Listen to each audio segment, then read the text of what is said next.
and welcome to a slightly wetter and greyer day of Gŵyl Festival, but the tent held up way better than I have any right to expect it to have.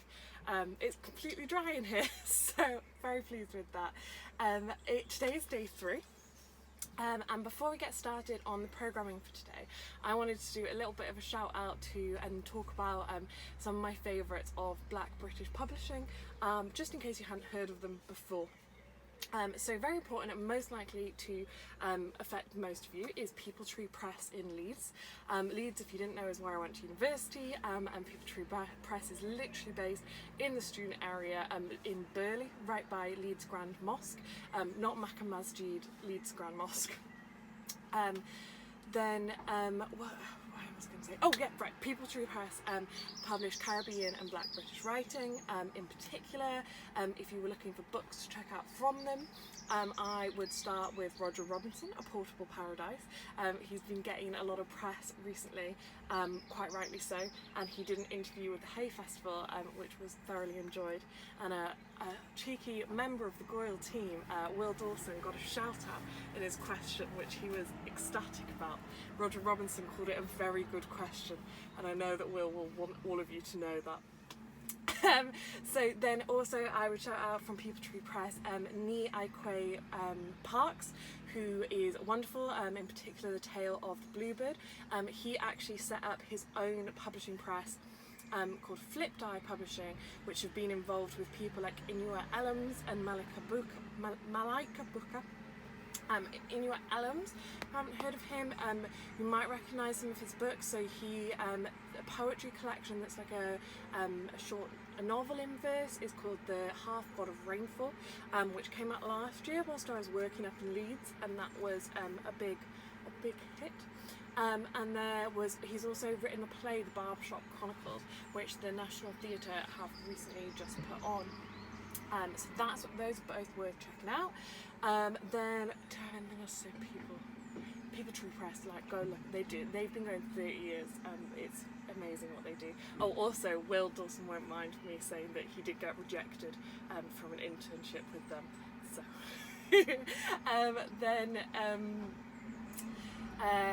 going to the other big one that I know the most about is Knights of, who are a children's publishers, and their goal is to make more diverse children's books. They do some wonderful work, and I think it's the publishing industry has made great leaps and strides recently, but there is still a long way to go, and they are instrumental in the work that they are doing.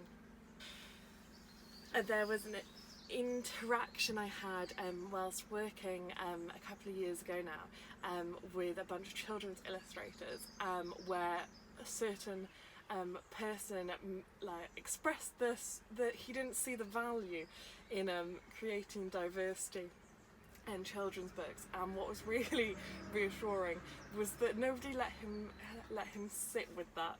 That all the other children's illustrators on the panel spoke up, and I think that and also none of them think that what they did. Knights of, like KNIGHTS of. Then some other publishers to pay attention to are Hope Road, who have published some great books.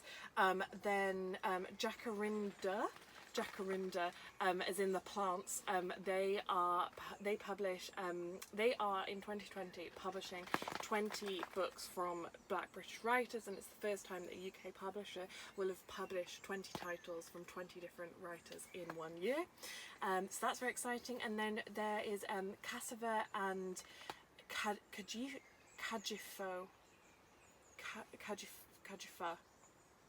who are both Nigerian-based publishers who also have offices in the UK. I also wanted to shout out a recommendation, first from Will Dawson and then from me. So Will would recommend Linton Kwesi Johnson. In his words, he is God. If you haven't read any Linton Kwesi Johnson, it is, I think, incumbent upon all of us to do so. And then my recommendation would be Dean Atter's The Black Flamingo, a it is the most wonderful book. It's joyous. I devoured it in one sitting. I love the front cover art of it. I did a chalkboard for Edinburgh Book Festival last year for it, and also he's the nicest guy.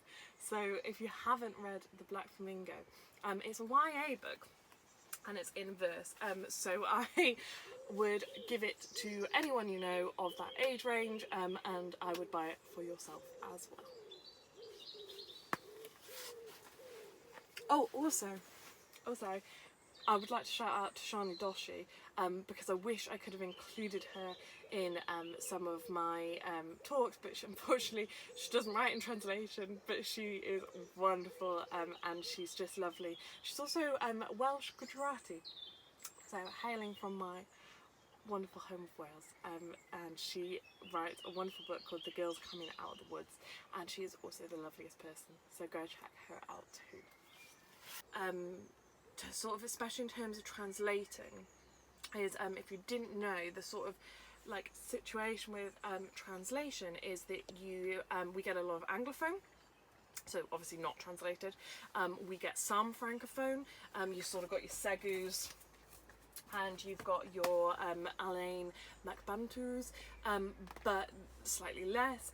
Then actually the most, if you go searching for translated fiction from African countries, what you're most commonly going to get is some Arabic fiction, which is wonderful, and if I was to recommend one, I'd go for 13 Months of Sunrise. That's not, yes it is,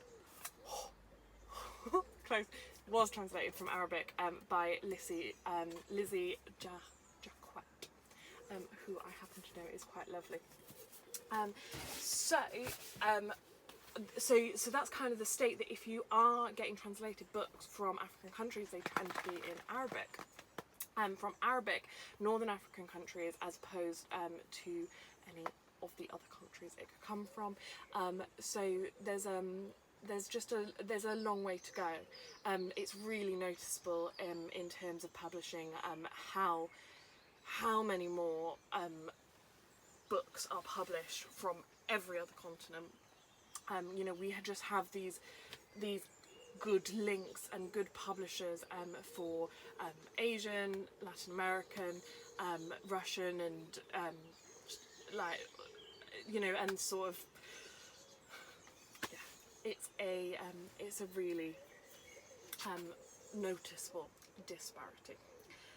So without any further ado, please go check all of those people out, and I will introduce today's programming. Today I am first of all very excited to have Amy O'Donnell speaking on Italio Calvino, If on a Winter's Night a Traveller. Italio Calvino is hugely influential, and he said everything is post Calvino. I think it was, I was talking to someone who was talking about possibly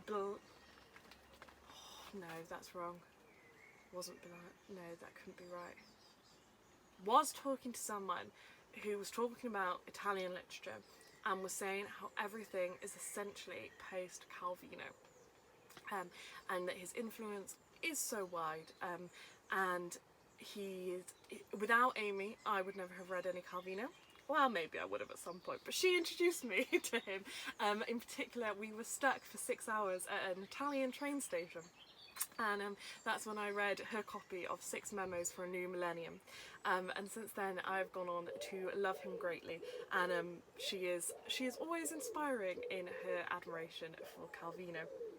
So I will also be talking tonight to Josh Boyd Green from Green Ink Booksellers about how he and Ellen came to set up a bookshop, and his favourite books in translation. They happen.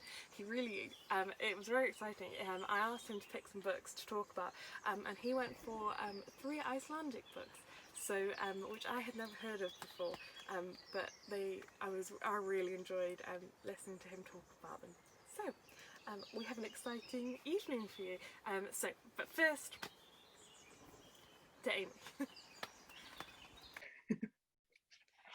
Hey everyone, welcome back to another evening at Gŵyl. Tonight, I am very, very excited to be talking about Italo Calvino. Am I saying that right? Yeah. Yeah. Yeah. So I have with me, obviously, the wonderful Amy O'Donnell, who is bartender and huge Italo Calvino fan. And so I brought her on board to add a little bit of depth. I have read the complete Cosmo Comics, and I've also read the 6 memos for the new millennium. But the book we're actually going to be talking about tonight is If on a Winter's Night, a Traveller. It is. It is. So why did you pick this book? And can you give us a little bit of context of what it's about? Well, I did an Italian degree, and as part of that I did a lot of Italian literature. The lighting is going crazy. A lot of Italian literature modules, and I studied this book for I think I did an essay on it, and I hated it. I hated writing about it. I hated reading it. But since finishing that module and sort of reading more Italo Calvino, I can appreciate the book even though I didn't enjoy it at the time. And I feel like if I was to read it for the first time again, without having to study it and without having to write an essay about it and without having to analyse everything in it, I think I would enjoy it a lot more. Basically, it is a postmodern text. It's also a hyper novel. It's a lot of things. The book Could is you split. explain a little bit about what both of those terms mean? I will try if I can remember. So it's split into how many chapters? There are 12 numbered chapters and 1, 2, 3, 4, 10 unnumbered chapters, which I'll expand on a bit more in a second. And each of these chapters tell a different story, basically. So it's a book that has many different stories within it. The numbered chapters themselves tell their own story within it, and it focuses on you, the reader, as in you, the person reading the book. And this is kind of where the postmodern element comes in, because it is kind of talking about the multiplicity of readers. That's something I learned. So the first line of the entire book is, "You are about to begin reading Italo Calvino's new novel, If on a Winter's Night, the Traveller. Relax, concentrate, dispel every other thought." So it starts off putting you, the reader, at the centre of the book, as if you are the main character in the book. And as you go through the book, jumping through the numbered chapters, that story takes place, and it is about it. It's very hard to explain in a way that's easy to understand, because it is just it's ridiculous. The story of you, the reader, that you follow through the numbered chapters sort of links in to the separate stories that are told in the chapters that have proper titles.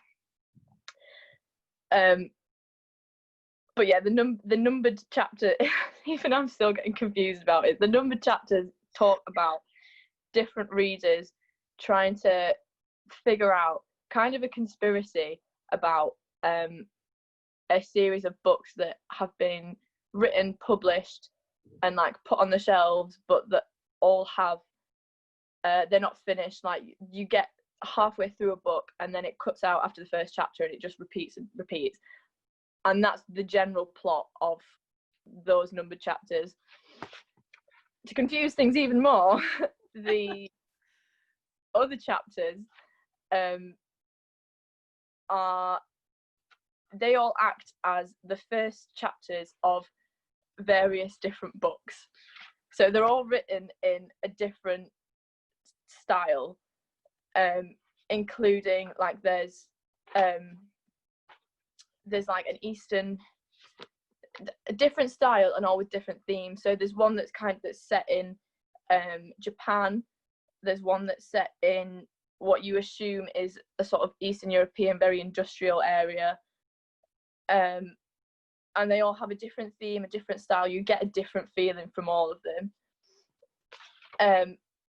And the way I took it was that these first chapters that are all different represent the books in the numbered chapters that people read and then find that they're not finished, and they only have the first chapter that just gets repeated.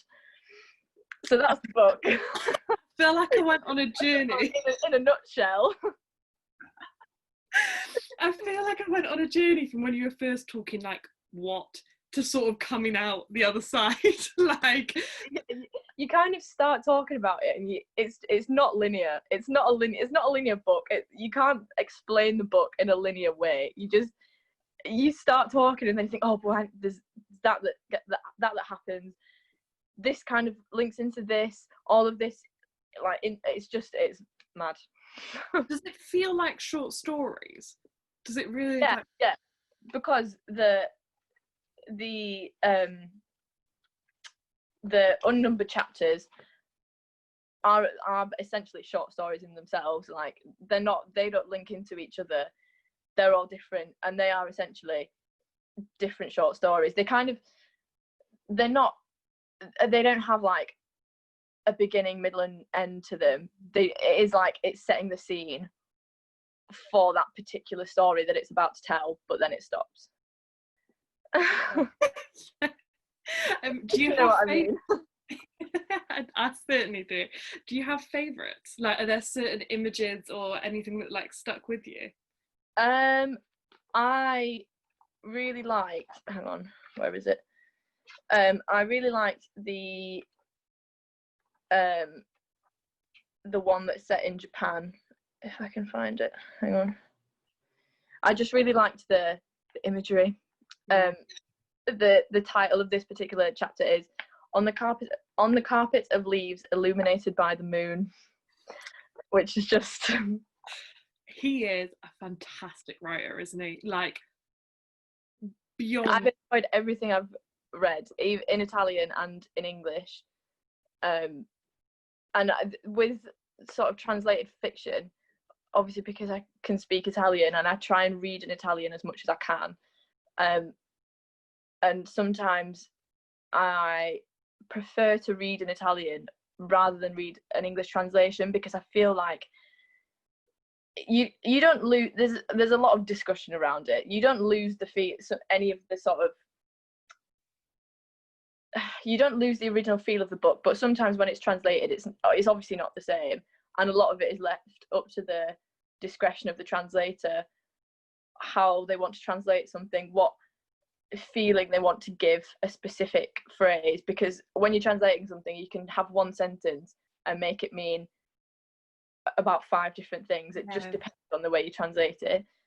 But with Calvino, I would read it in, because of how popular he is and kind of how high he's held.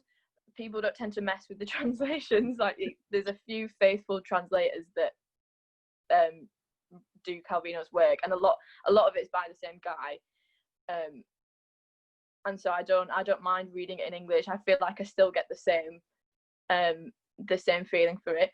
That being said, there are some books that I've written I wish that I've read for the future. Some books that I've read in Italian, like the first one that I studied for this particular module, I've read that completely in Italian. I don't think I'd want to read it in English as well, because I wouldn't want to risk. I really like that book, and I really like the feeling that it gives me, and I like the way the language is. So I don't think I'd want to read it in English and get a different perspective, as bad as that sounds.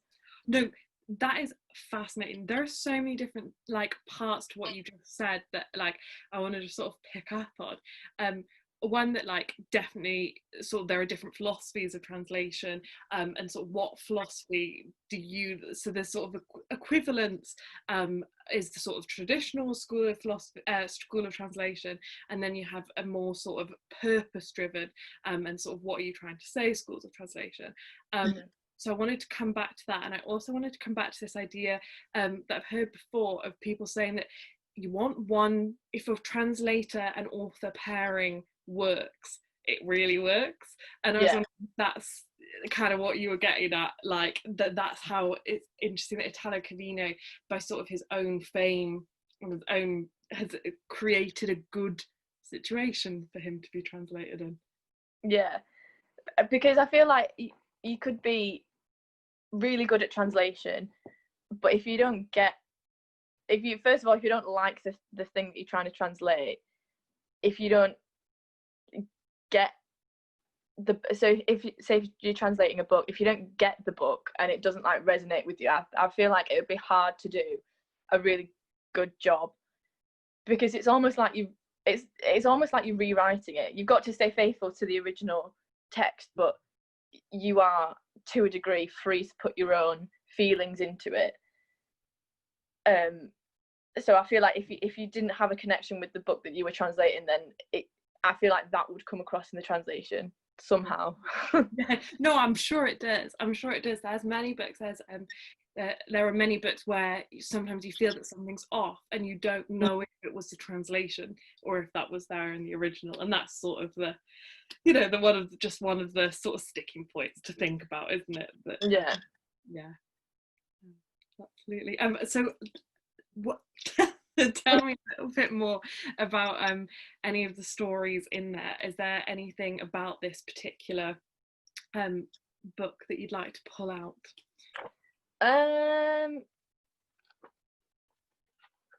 Let me think. It's been a while since I read this book. There is another, it's almost like an Easter egg that he's put in there. So the title of the book is If on a Winter's Night a Traveller, and all the titled chapters themselves, I didn't notice this until it was pointed out to me, but when you look at it, it's actually it's blatantly obvious. When you look at the contents page, which I've written on, the titled chapters themselves spell out essentially the first line of a new book. So they say, if on a winter's night a traveller, outside the town of Malbork, leaning from the steep slope, without fear of wind or vertigo, looks down in the gathering shadow, in a network of lines that enlace, in a network of lines that intersect, on the carpet of leaves illuminated by the moon, around an empty grave, what story down there awaits its end? So there's another story in there somehow. A lot of what Calvino was trying to get at with this is, so I mentioned earlier the multiplicity of readers, and a lot of what we studied when we were talking about this book at uni was the different ways you can read a book. So you can read a book for pleasure, you can read a book to learn, and all of that is kind of touched upon in this book, because there's so many it's all about readers and the act of reading. And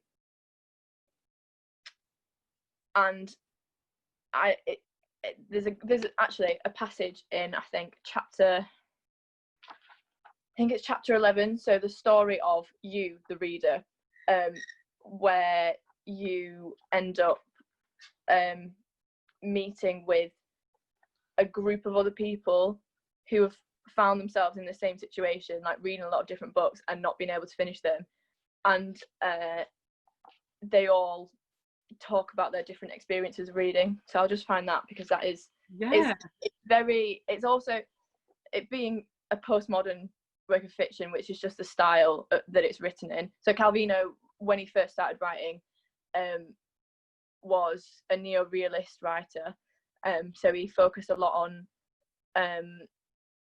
it was like a new, as the name would suggest, a new style of realism, and a lot of what he wrote about was focused on the resistance and at the end of the Second World War in Italy, and then that was in like the late 40s when he wrote about that, and then as his career progressed, he started writing the Cosmocomics that you mentioned at the start. That's like the first sort of hint of his foray into postmodernism, if you will.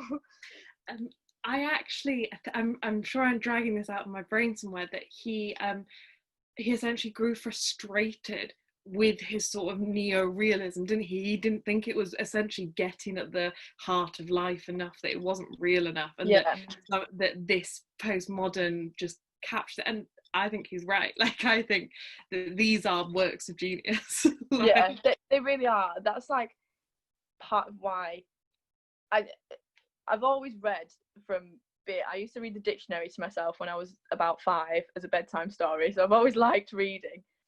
But a lot of what I read is I read history books, because like the other half of my degree was a history degree. I very, very rarely read fiction. I can't remember the last work of fiction that I read that wasn't by Calvino, which is ridiculous. So that's basically all I read, and it is I didn't think I'd find a writer that resonated with me in like the way that Calvino does. I just think he's a genius, or was a genius. He's dead. R.I.P. So for me personally, for me to find a writer whose every book I'm interested in and every book I love, and I just think the way he writes is so clever. The thoughts he's had are so clever. He writes a lot of prefaces to his books, and those are studied almost as much as his actual texts are. Like, I did one of my essays that I wrote for this particular module was just based on, I think it was like a 5-page preface he did to one of his books, because he put so much analysis in there and there's so much content in them. It's like reading a work of non-fiction, which appeals to me. But yeah, so this chapter 11, where you, the reader, finds a group of other people that are discussing reading, is just it's very meta, I think, because it really makes you think. You're gonna read it for us, please? If you want. Yeah. I won't read it all because it is pages. There's like 3 pages, but so the first reader addresses you, and says, "Don't be amazed if you see my eyes always wandering. In fact, this is my way of reading, and it is only in this way that reading proves fruitful for me. If a book truly interests me, I cannot follow it for more than a few lines before my mind, having seized on a thought that the text suggests to it, or a feeling, or a question, or an image, goes off on a tangent and springs from thought to thought, from image to image, in an itinerary of reasonings and fantasies that I feel the need to pursue to the end, moving away from the book until I have lost sight of it."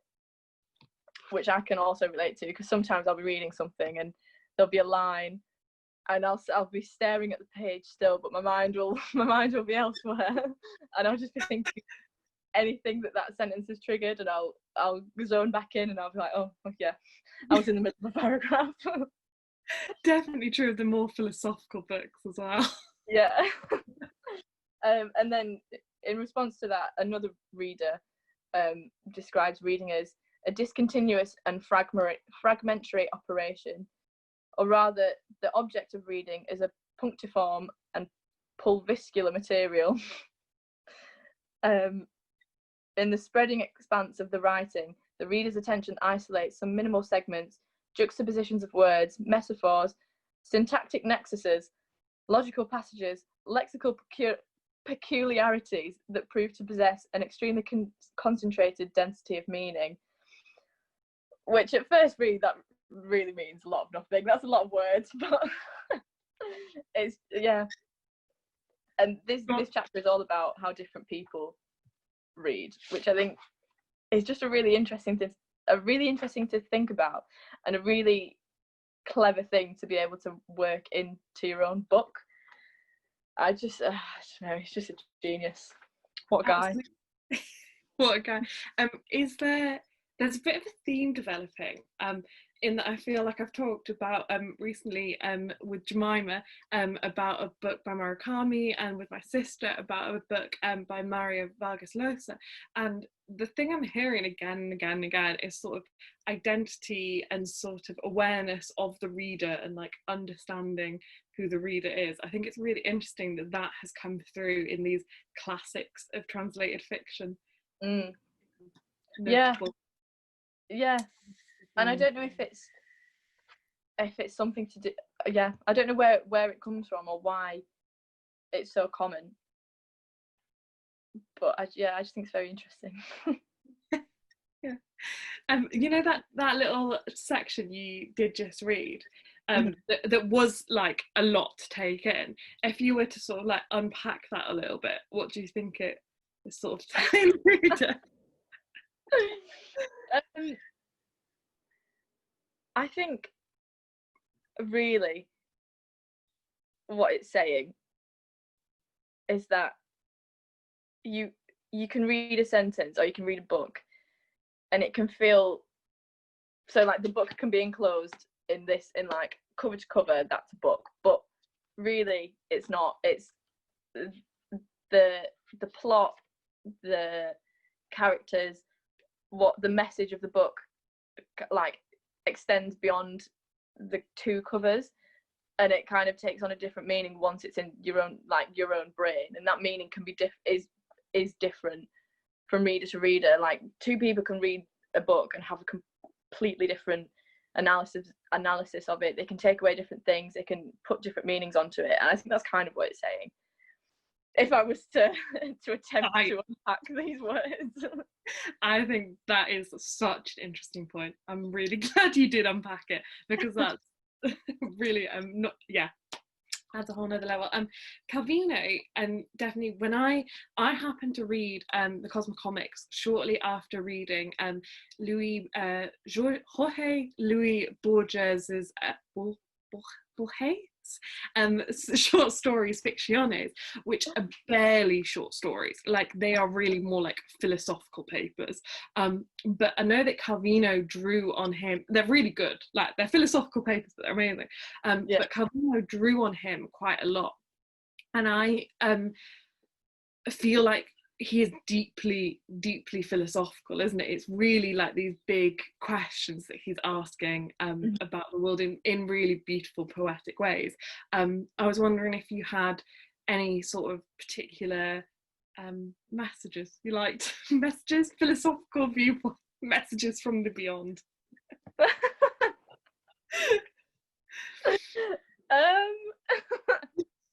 I'm not sure now that you've asked that. A little bit of a convoluted way of saying, tell me something else. Tell me something else.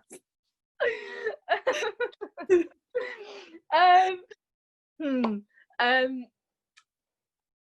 feel like, kind of carrying on from what I just said, I feel like Calvino used writing fiction as opposed to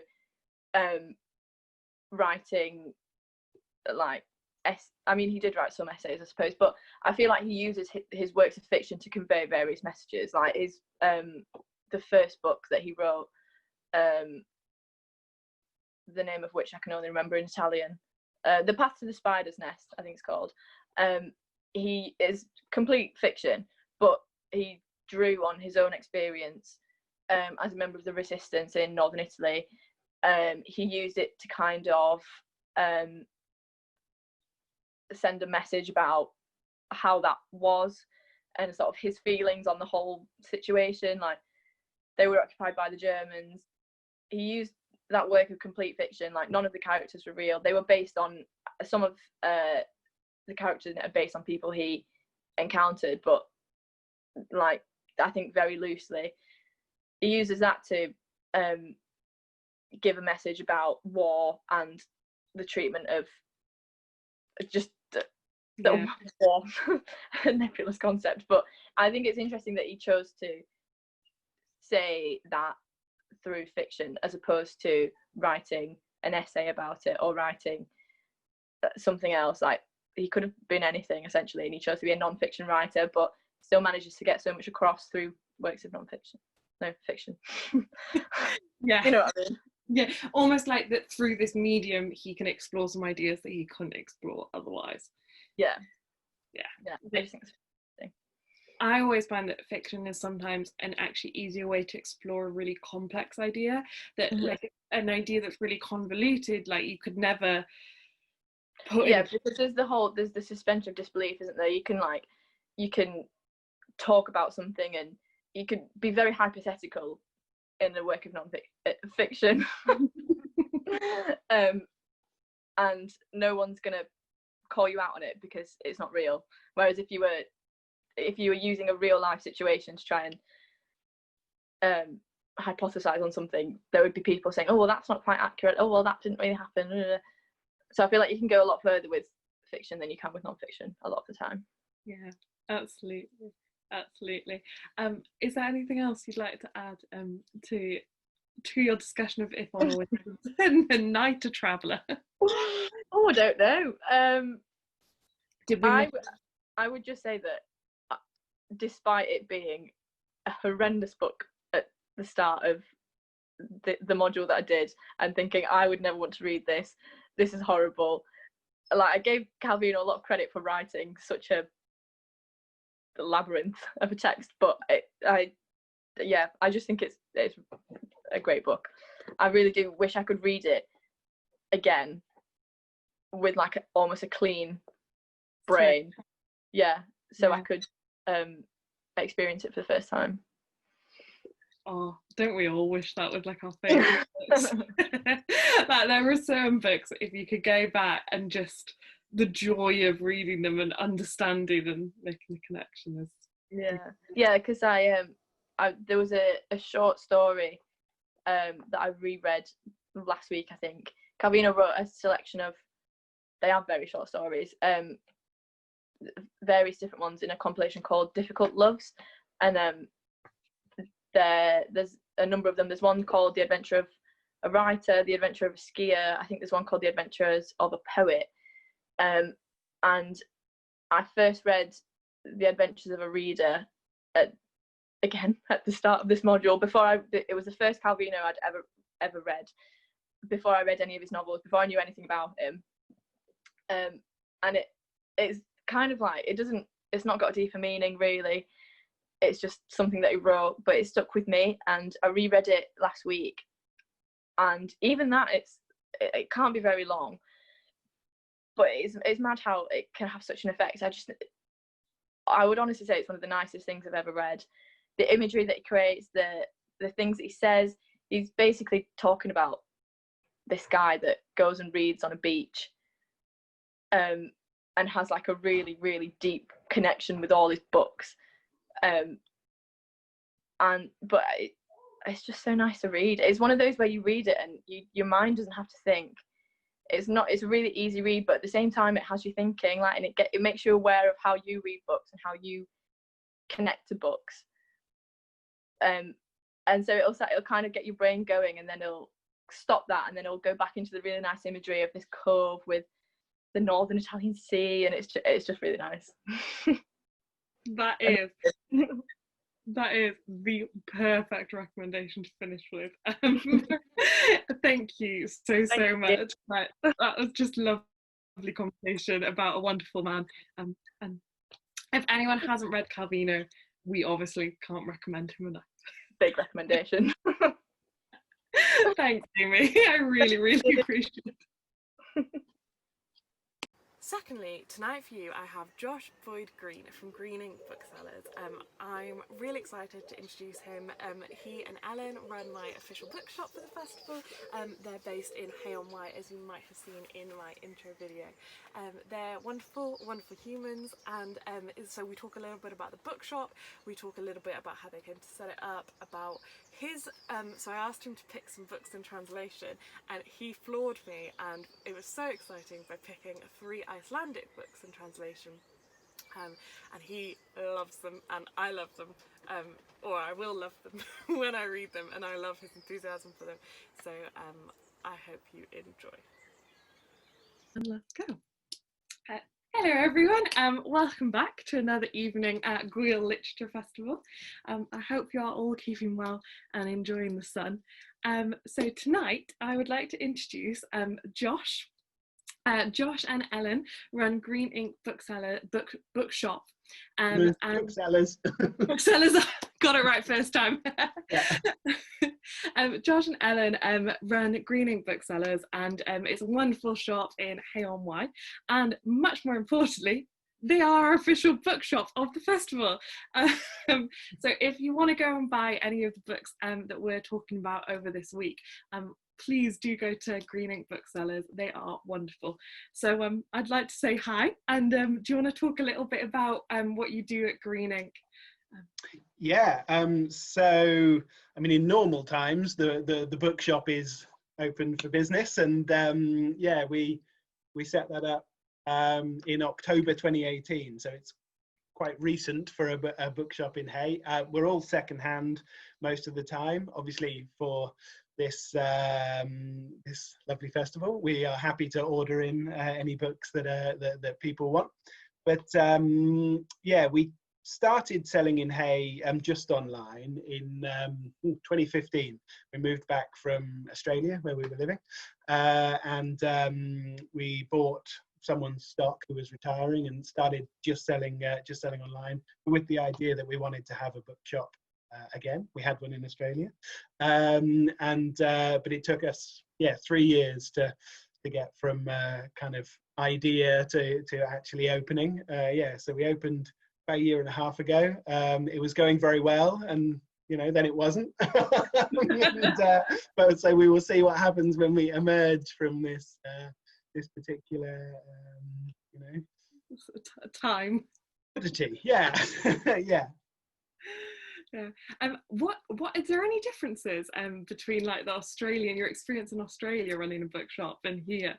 Is there anything in particular? Yeah, I mean, I guess the biggest difference, the shop we had in Australia, which was secondhand as well, we didn't sell online at all. So we were, which is quite unusual these days. So we were quite lucky that we were in Melbourne, in a kind of nice leafy suburb near the university. Lots of different, it's a busy place, lots of different kind of types of readers. And it meant we had enough custom to not have to kind of sell online, which is, it's just a very, well, it's a different, and a more old-fashioned kind of book selling and a different pace of book selling. So there's a lot more time to kind of enjoy the environment you're in and to talk to people about books, and potentially to read books while you're at the counter, which we don't get to do anymore. And because selling online, there's always something to do. I mean, you're fulfilling orders, or you're cataloging books, or you're kind of responding to inquiries, and it's, I mean, in a way it's more dynamic, but yeah, you don't get to kind of set your own pace in the same way. And then, sorry, yeah, just in terms of the types of books we sell, I mean, here we sell quite a lot of quite academic books, I guess. We sell a lot of philosophy. There we were maybe a bit more general, and sold obviously a lot of Australian books, which maybe no one would have heard of here, and definitely maybe wouldn't sell. But generally, I mean, a lot of the book selling is the same. I mean, the joy of buying secondhand books, of opening a box of books, of going out on a kind of house visit or something, it's the same thrill. Yeah, absolutely. So since we're a translated book festival, we're going to talk a bit about some translated fiction. So what have you got for us? Okay, so I have selected these 3 books, which are all Icelandic books in translation, which is not, there aren't that many Icelandic books in English, I don't think. And they're 3 that I particularly enjoyed, but also, I don't know, they have a particular flavour which I haven't come across in any other books. I mean, kind of Norwegian, Finnish, Swedish literature in translation, it's similar, but it doesn't quite have the same connection to kind of the sagas and mythology that Icelandic literature seems so steeped in. And per capita, I think Iceland publishes more books than any other country in the world. Yeah, it's an incredibly kind of literate country, and you know, I mean, 330,000 Icelanders, something like that. But yeah, an enormous amount of books are published. And yeah, so where should we start? I'm going to start with From the Mouth of the Whale by an author called Sjon, S-J-O-N. And this started my interest in Icelandic literature, so it's a good place to start. I went to see him speak at the Melbourne Writers' Festival when we were living in Australia, and I mean, he's the coolest man I think I've ever seen in real life. He is a guitarist and songwriter for Björk, so he's won an Oscar for music, dance and luck. You know, he dresses like immaculately. He's just he speaks poetically as he writes, and yeah, I was a little bit in awe of him straight away. So this is his third novel that was translated into English. It's about a kind of Enlightenment figure in Iceland in what is essentially an unenlightened country at the time, but a man of kind of science. And yeah, it's a really beautiful piece of writing, and I don't know, it started my love anyway. That sounds so interesting. I've shamefully never read any Icelandic. I think the only interaction actually I do have here, Haida. Do you remember this coming out last year? Oh yeah. Yeah. It's about, if anyone doesn't know, it's called about a shepherd at the end of the world, a shepherdess at the end of the world, and she was huge last year. Everyone was really rating her work. So that's on my to read pile. Anyway, what's your second book for us? Okay, so I will go for Halldór Laxness, World Light. Halldór Laxness is the only Icelandic author to have won the Nobel Prize for Literature. His most famous book is called Independent People, but this book and another one called The Fish Can Sing, which I couldn't find a copy of. I must have lent it to someone. but other two that I really love, and as I said, this connection of Icelandic literature to, you know, the sagas, to poetry, and poetry being such an important part of the kind of national psyche, is very much in evidence in this book. It is about a young man who's born in rural Iceland. He grows up in fairly poor setting, but he's convinced that he's going to be a great poet, that this is his destiny, and the book kind of follows him through his, I would go with, gently humorous endeavours, and sometimes not, to become so. But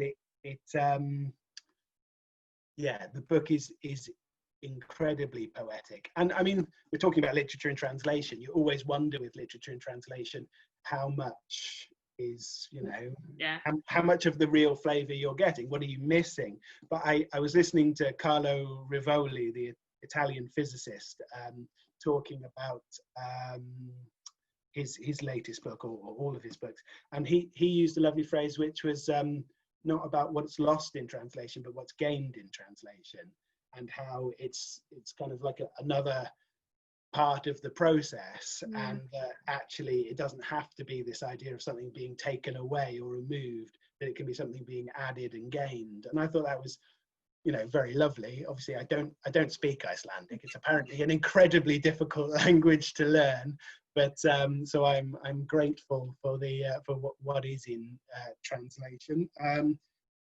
Who was this translated by? A lot of his work was translated by Magnus Magnusson, who used to present what was the show? I can picture him so well. Yeah, I know. Anyway, he was a man of many talents as well. But yeah, anything by Halldór Laxness is just, I've given his books to lots of people over the years, and absolutely no one has come back and said they didn't like it. They've all just fallen in love with it. And I think he is an exemplar of what a lot of Icelandic literature is like. Obviously, you know, like any other literature, it's not homogenous in any way, but I think it's a wonderful place to start anyway. And is it literally in prose? Sorry, is it literally in verse, or is it in prose? No. It's just prose. It's a novel, but how to describe it? There's a flow to it and a sense of I don't know. I can't really describe it any better than saying it's poetic in its sensibility. Now, it doesn't necessarily mean that that each bit of language is poetic in itself, but that the whole feeling very much is. And there's this idea, like I said, this idea of the sagas and mythology, and there's a lot of that mentioned kind of as a background, this kind of idea of lineage and connection to great poets of the past, but also in terms of the kind of grandiose nature of someone's endeavor. So this boy who is just a boy, but is convinced he's going to be a great poet. Now, that is, there's something grandiose about his intention, but it's not ridiculous, although it is kind of comic. But yeah. Oh, fantastic. Oh, that's it. I googled Magnus Magnusson. I think it was Mastermind. That's it. Yeah. Yes, I mean, Mastermind and translating a Nobel Prize winning author. You know, what more could you want? I'd take it. Yeah, that sounds beautiful. I will absolutely be picking up that book. What and you have a third choice for us? Am I right? Yeah. So this Heaven and Hell by John Kalman Stephenson, which is the first in a trilogy. I'm not sure if the third part is out yet. I don't have it. I've read the first two. I think it probably is by now, but I should check it out. But again, this is it follows a young boy who's born in a fishing village who is obsessed with literature and the idea of being literate, and reads Paradise Lost, and I mean it's this one is set against, as they all are in some way, is set against the kind of harshness of the terrain. He right at the beginning of the book, they go out to sea in a fishing vessel in a storm, and well, it doesn't go brilliantly, but it's very much set against this kind of almost the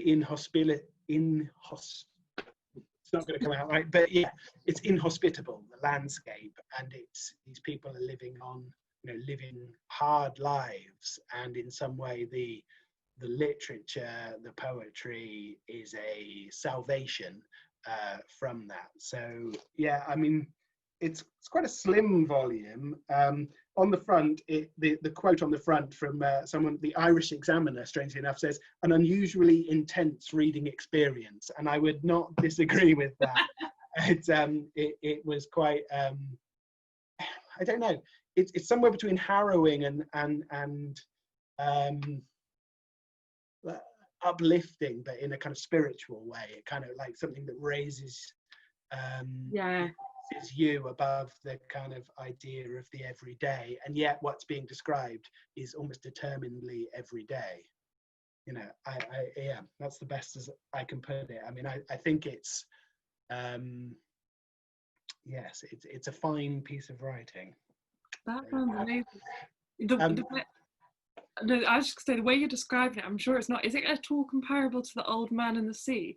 Like, just the way you're taught, like, sort of being at sea, uplifting and harrowing, like those things. I mean, I suppose it is in some way, although this does kind of almost move away from the sea. There's that first bit could be, but yeah, I would say in setting, yes, and in terms of maybe the feeling of it, but in terms of the writing and the setting, not quite. I mean, I can't quite put my finger on it, but it couldn't be set anywhere else. It couldn't be. And I would say with all three novels, there's something, although they are similar in some ways. They are literate people looking for kind of in love with knowledge or beauty or poetry in this harsh environment, but they are there's a very unique perspective to all of them, and a kind of unique sensibility, which is what I found that I quite enjoy with Icelandic literature. Yeah, I mean, I don't think I've got a copy here.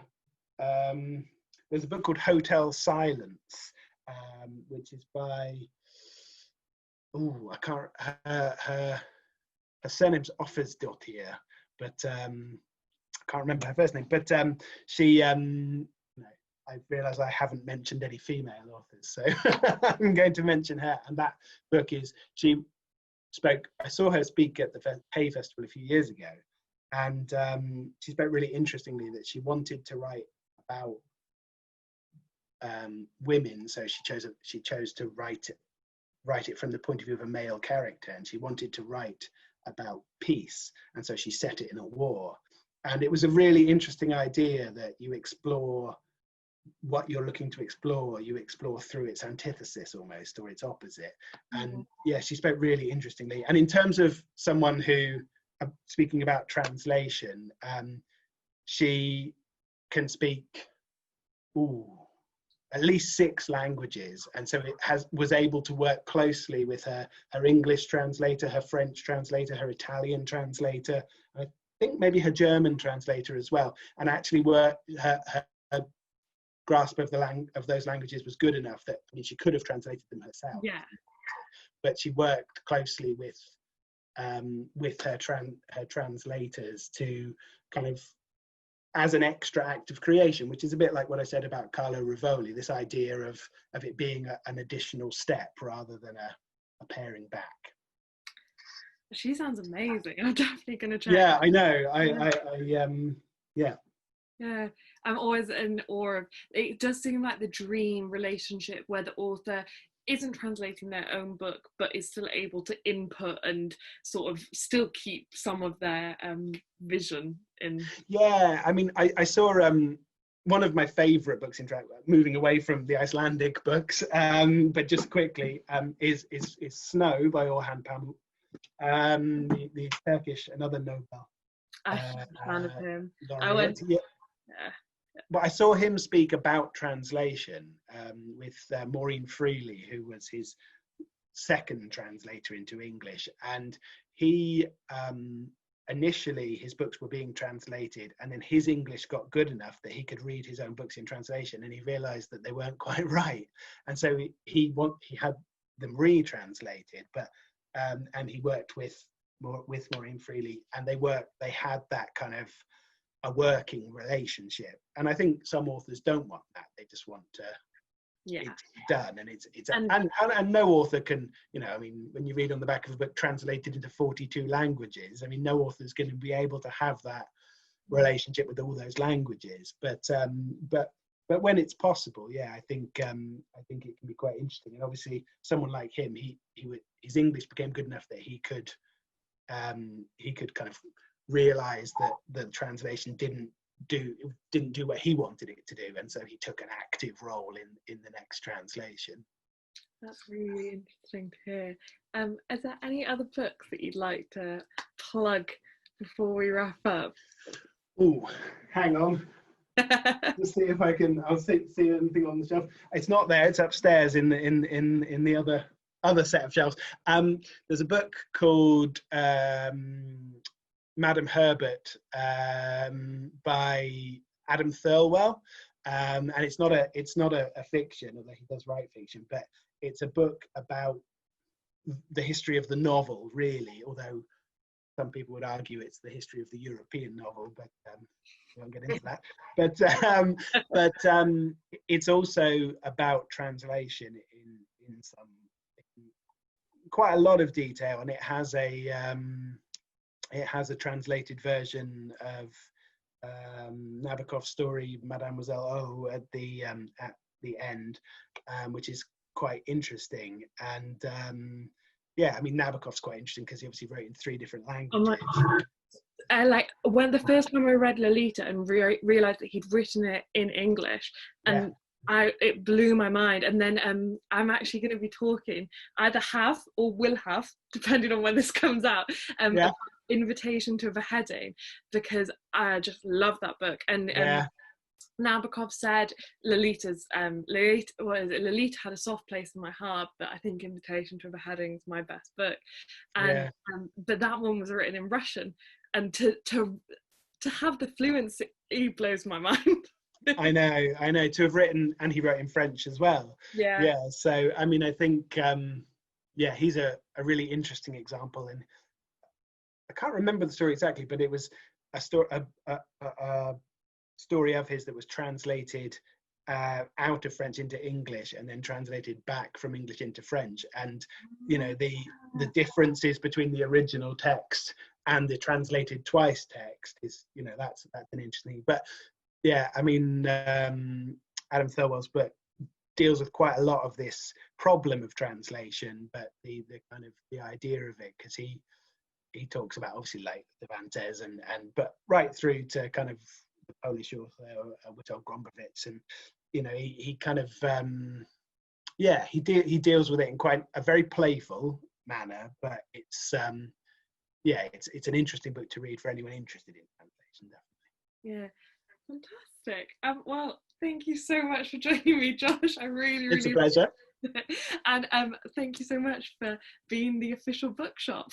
Yes, I would say that, you know, we won't have all the books listed on our website or anything like that, but we can order anything in. So it's kind of a matter of contacting us, and we'll get whatever's necessary. So thanks for putting this together. It's really great. No, not at all. I actually just got a delivery from you the other day. They just arrived. They're just here. Very exciting. There we go. It's wonderful. Thank you very, very much. Bye, everyone. Tune in tomorrow. Thank you so much for paying attention today and giving the interviews a watch. I hope you will all join me tomorrow for another day of fantastic programming. Tomorrow we're actually focusing on sort of the early part of the translation or a translator's career, if you like. So I'm talking to Ellie Fleming, who is currently at university and just finishing her exams. She very kindly gave me some time away from her revising to talk about what it's like learning a language and some of the difficulties and, you know, her experience. And then Jay Ockenden, who is their first ever book they translated, and I think they had loads and loads of interesting things to say about that experience and sort of coming out into the world post university and going like, how do you succeed as a translator? How does that work? So they were very informative and I really enjoyed it. So that's tomorrow. Sneak preview. Thank you, everybody.